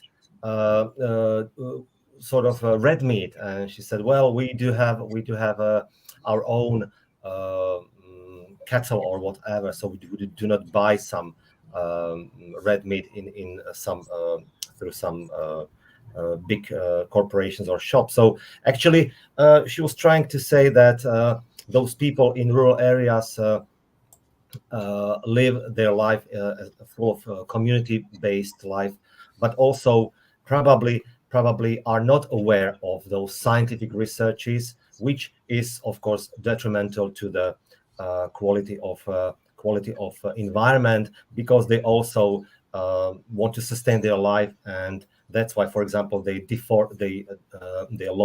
log hills, they deforest mountains, because they want to survive, and they need money to simply by cutting trees, and they do not think about the implications of that. So huge contrast between local communities, smaller towns, and big metropolis. Huge contrast between those who are educated and not educated, but also those who are religious, non-religious. So that's interesting contrast in Barbara Kingsolver's novel. And concerning this emotion and in non-human and human relationships, well, probably what I can just very briefly say is that Barbara Kingsolver's novels are realistic. Both novels are realistic, and the main characters simply are female, so they show this emotional side, and they more represent this and can be looked at from this ecofeminist point of view, when also nature mirrors, or the exploitation of nature is mirrored with the man's concern, man's exploitation, man's power, rather than female emotional side. So that's why Barbara Kingsolver chose this sort of, and I read it like a very modernist way of telling stories, similar to James Joyce or Virginia Woolf or D.H. Lawrence, if you think, in which characters are very introspective and over emotional and think about existential problems, like let's say Elizabeth Bates in D.H. Lawrence's story Odor of Chrysanthemums, or Virginia Woolf's stories and novels. So probably there is this emotional aspect of human side, and of course in non-human agency as well. But it is more seen as a kind of conflation of human and non-human in her novels. So I wouldn't say that non-human agencies have some emotions. They're simply described in metaphorical sense, a metaphorical way, when human characters, because this is still anthropocentric perspective, that there is a central character who is a human being. It's a woman. It's not a non-human character like a robot or some kind of animal or a dog or whatever. Okay, thank you very much. All right. Now, I have here two questions for Tatiana. The first one is a comment slash question from Elisa. So she asks, for Tatiana, you were commenting about enchantment, and I was thinking about the romantic concept of sublime, which is also a kind of enchantment between humans and non-humans, nature, or better saying, the experience of humans before nature. So maybe you could say a little bit more about this issue. And also, Professor Maria das Graças Salgado, she asks, do you think that the concept of Anthropocene really tackles the ethical issues of the current type of modern world? Okay, so I'm going to start off with the sublime, the Kantian sublime, right? I think the problem with the sublime is the fact that it believes in a division, it begs for a division, as I mentioned before, between humans and non-humans. And when we think about this sublime experience, it means that humans are not implicated in this experience. So nature is out there. So I can suffer from awe, right? I can be caught in this kind of feeling, but it's out there. It's not part of my domain. So the only problem with the sublime, especially when we talk about this kind of works that kind of challenge this duality, is specifically this division, because we are not talking about division anymore. And this is something that Jane Bennett says, that Kant could hear the call of nature. Latour says this too. So Kant could hear the call of nature, but he decided to silence it. So it's out there. Okay. And then Graça mentioned something about the Anthropocene, the term itself. Nowadays, I prefer not using the term anymore. I think the term is very problematic. It's very problematic because we don't know which humans are implicated in the Anthropocene. And then we have to talk about the beginning of the Anthropocene, which is another discussion. And we have to show people that you're talking about the bad Anthropocene, not the good Anthropocene. So I think it doesn't do anything for ethics. So when we talk about the Anthropocene, you're not showing the ethical implications of the term. So nowadays, I prefer not using it, I myself. Yeah.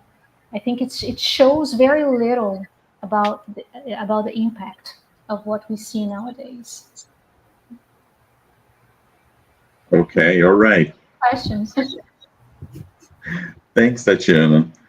And then Danielle asked a question, then I think the comments were excluded. Charles, Could you see that? Because you made a comment and it was so interesting. But then I think, is Danielle there? I think he's going to show up. Yes.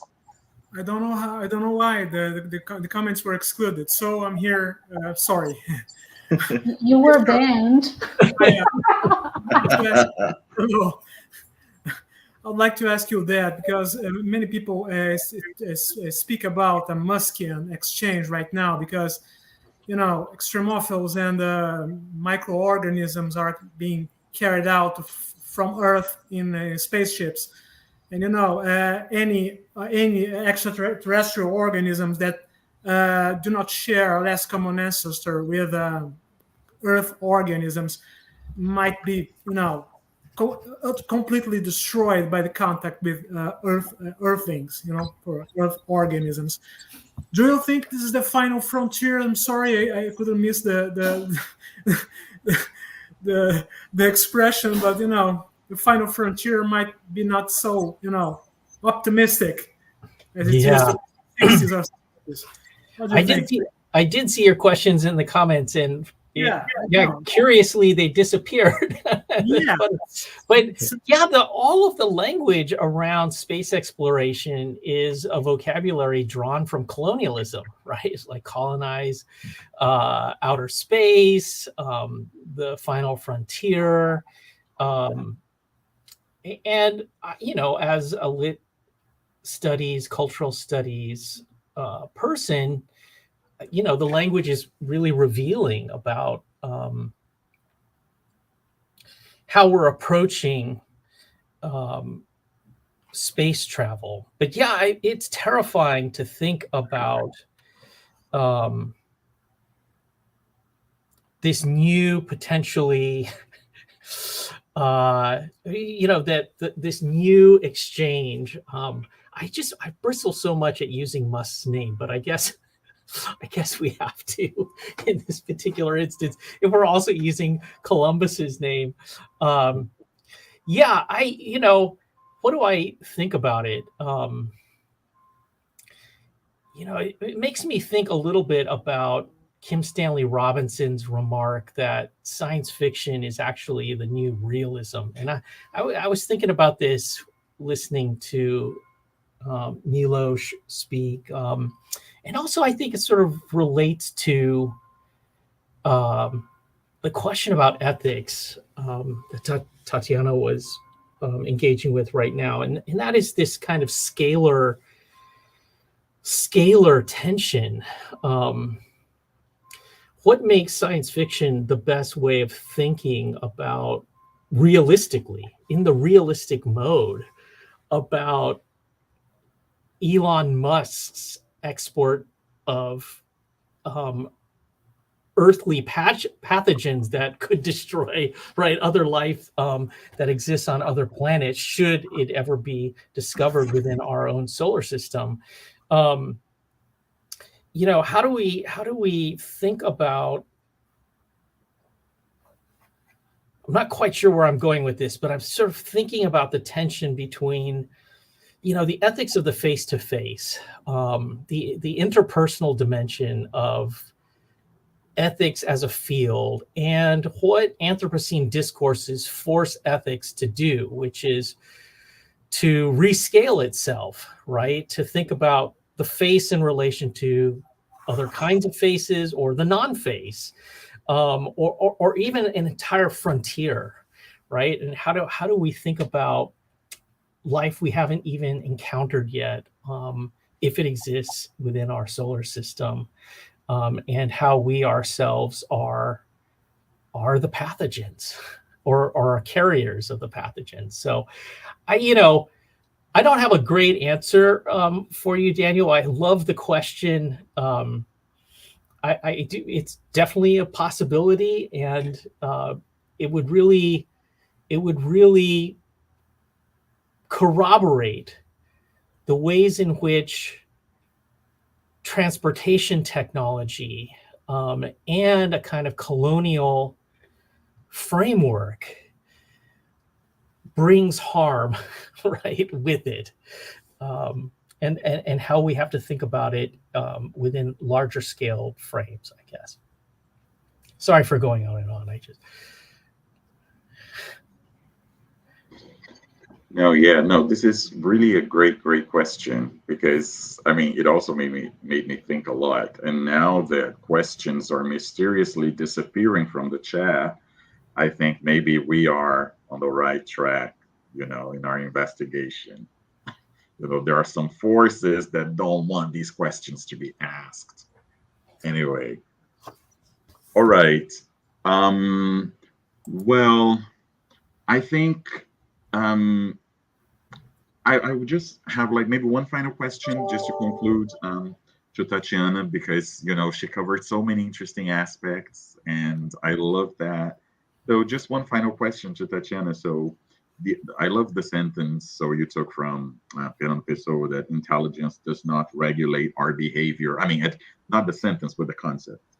So do you think that this notion helps us understand the psychology of climate change? Because a lot of people talk about the psychology of climate change, so the fact that it is something that is happening, but people, even though they understand it, but they refuse to act, or they pretend not to understand, or in more extreme cases, climate deniers and all that.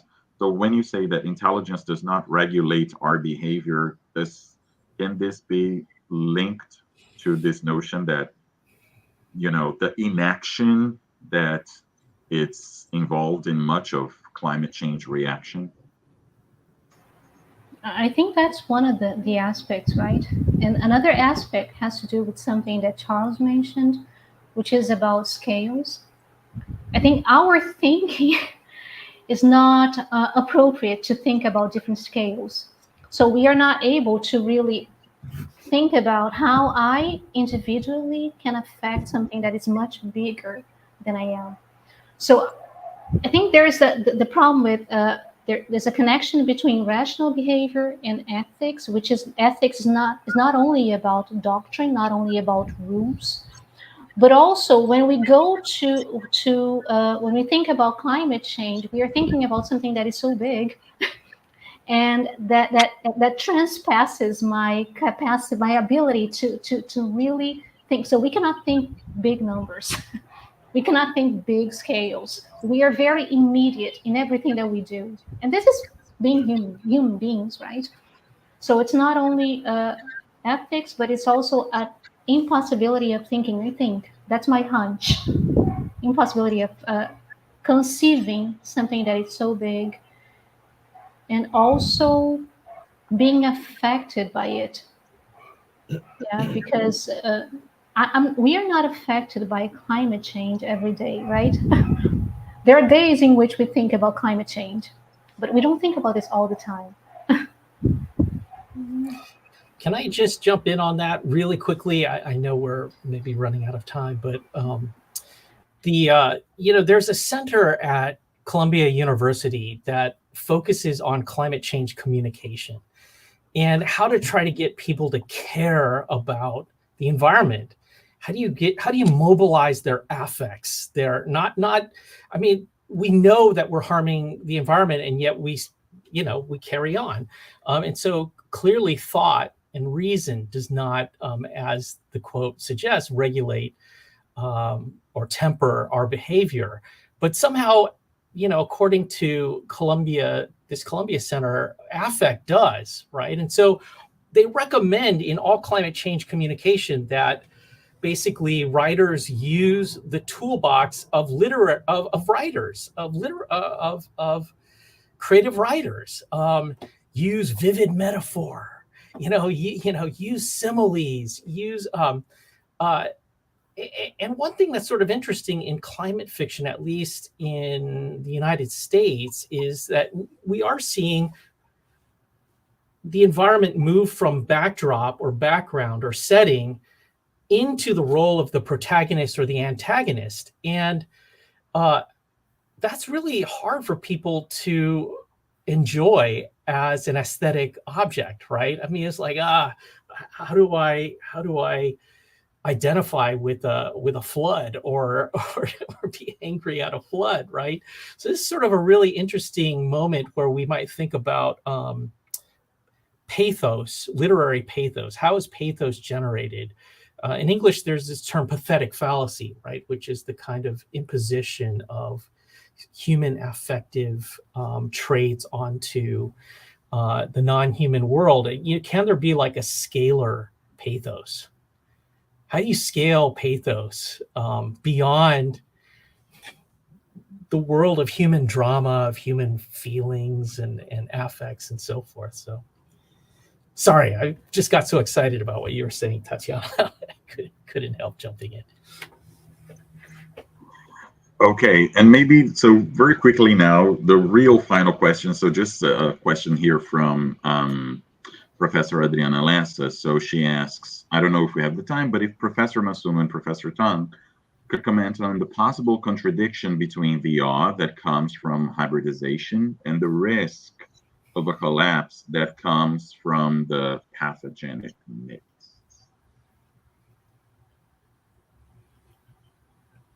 I think Charles can answer. I was just about to defer to you. Yeah, I was thinking a lot this morning about zoonotic transmission of disease, right? Disease that jumps from animals to human beings and the real dangers we face. Part of the reason why the human beings in North and South America, the human beings in the Western Hemisphere were so vulnerable to diseases is because they didn't live with animals in the same way that Europe did. And so a lot of the diseases that they brought were that Europeans brought were, examples of this pathogenic mix. I don't know if I have a lot to say about the awe that comes from hybridization. I think for me, the fact that we're always already hybrid, that we're already evolved with our technologies, with other animals, with bacteria, isn't an occasion for awe. But it actually is sort of like a new ethical baseline for not separating ourselves from the world and non-human animals in a way that's harmful for them and for us. But Tatiana, do you have any thoughts on the question of the sublime and the awe in relation to this? I think I would probably say that when we are talking about hybrids, it means that I'm granting some sort of agency to something that is not me. So I think the awe comes from this, from perceiving agency and perceiving the possible compounds that may emerge, seeing that things are much more complex than when they are simply divided. So I think that's the awe, like granting something with agency, seeing that something that has agency and which is not completely me, and that maybe I am not as human as I thought I was, right? So I think 99% of us is not human, right? Right. Yeah, the exceptionality of separation. Sorry, go ahead. Yeah. No, I was just going to say that I am in awe of all your presentations. So thank you very, very much for being here. It was such a great pleasure listening to all of you. So seeing Charles again after such a long time. Yeah. So meeting Professor Miloš, so a great pleasure. And also Tatiana, thank you so much for inviting me and organizing these webinars. So maybe I'll let you have the final word since you made all this possible. Would you like to say some last words? I just want to thank everybody. Yeah, this was something that I had, a plan that I had, I've had for a long, long time, right? So I wanted to have this mini Susie reunion. I knew that some of us were doing research on the same topic, and I know that we don't have time to talk about what kind of research we have. We don't have time to listen to one another. And it's good to be here to listen to people, to know what people are doing research on, to have new ideas. This is the feeling that I had when we were in the Suzy. We were exchanging ideas, and we're having new ideas as well. So I just want to thank you all for accepting the invitation, for being here. It was a great honor to be here. I want to thank Daniel for all the tech support. And I just want to say that the webinars, they are going to continue next year. So next year we are going to continue with the humanities and the Anthropocene and the humanities, probably with people from different fields of knowledge, maybe history and maybe international relations. But this is something that we want to keep on doing. Thank you so much. Thank you so much for the invitation. Yeah, Great to see you all. Great to see And you. thank you, Adriana, Graça, Elisa, and all the people there on the chat asking the questions. Thank you so much. I All also right. thank everybody, Tatiana and Anderson and Charles and Dan, for inviting me, for listening my thoughts and views. This is kind of recent research that I've been doing maybe for 2-3 years. I'm trying to figure out what is post-humanism, what is and all of these kind of terminologies which are really difficult to kind of reconcile and understand. So thank you for exchanging information. I'd love to keep in touch and come to Brazil. But we are waiting for you here. Definitely, I will make sure that probably through this Erasmus program, we'll try to simply apply for this kind of teaching exchange. So I will let you know. I would love to come if you can give me some sort of review, or if we can negotiate some details. So I'd love to come to Brazil and definitely to Seattle soon. We welcome you. And see all of the people there. So thank you for inviting me as well. Thank you. Thanks, everyone. All right. Thanks, people. Bye. Take care. Bye-bye. Bye-bye.